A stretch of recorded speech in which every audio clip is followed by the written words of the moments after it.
A review of our active TB cases showed that our case rate as of last year was actually 6 times more of Hawaii and about 15 times more of the U.S. as a whole. The Department of Public Health Controlled Disease Center, Cecilia Arciaga, says a case of TB was found in Maria Joa Elementary School last week. The Department of Public Health and Social Services screened and provided skin tests for students and faculty members to make sure the transition of TB did not spread within the school. Arciaga says a preliminary report shows of the people that were tested, 587 were found to have a negative skin test, but 53 were positive. What it means is that they were in contact with someone with active TB, but it doesn't necessarily mean that they picked up from school.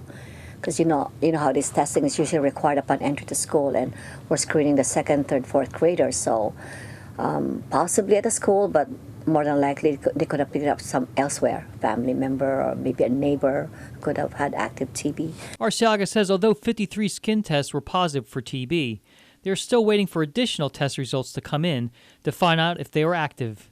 She says some students have already been cleared to go back to school. So the next step that we need to do is we need to do a chest x-ray to find out exactly what's the status of the germs inside the body. Is it sleeping? Is it awake? And the only way to find out is do a chest x-ray. And also we go by the symptoms.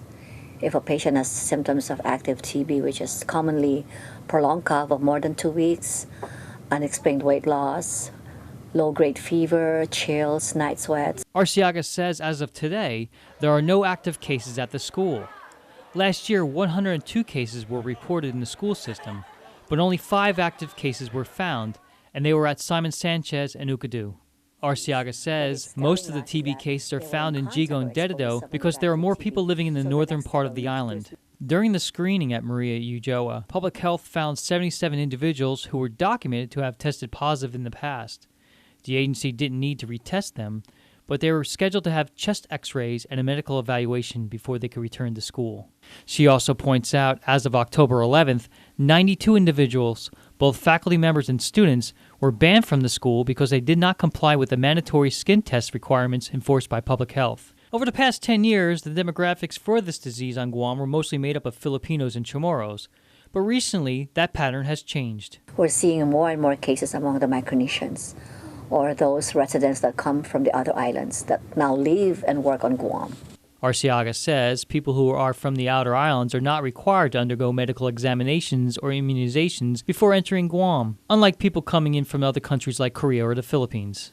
They are required by U.S. immigration laws to undergo a medical examination, and if they're found to have active TB, they're actually treated in their country before they're allowed or given a visa to come to the U.S. or even to Guam. Arciaga says the best preventive measure for TB is to be aware of the symptoms. If there are any, go see a doctor. David Macaluso, PNC News.